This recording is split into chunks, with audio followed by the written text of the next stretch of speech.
এই আগামীকাল 15ই আগস্ট যদি স্বৈরাচার থাকতো, আজকে থেকে মাইকের আওয়াজে ঘুমাতে পারতেন না, একজন ব্যক্তির ভাষণ বাজানো হতো। কথা বলেন না কেন? নিজের বাবার মূর্তি বানাতে গিয়ে 12,000 কোটি টাকা নষ্ট করেছিল রাষ্ট্রের 15 বছরে। তাকে জাতির পিতা বানায়া অনেক ওলামায়ে কেরাম তাকে নবীর কাতারে নিয়ে গিয়েছিল, বলে না নাউজুবিল্লাহ। এত উপরে উঠানো হয়েছিল তাকে, মসজিদের জুম্মার খুতবায় তার নাম অন্তর্ভুক্ত করার প্ল্যান করা হচ্ছিল।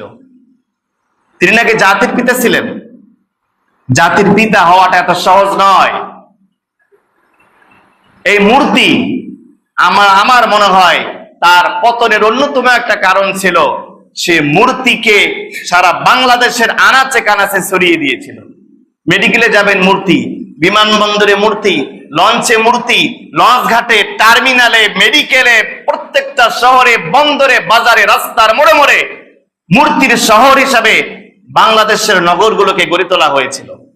কথা বলেন না কেন?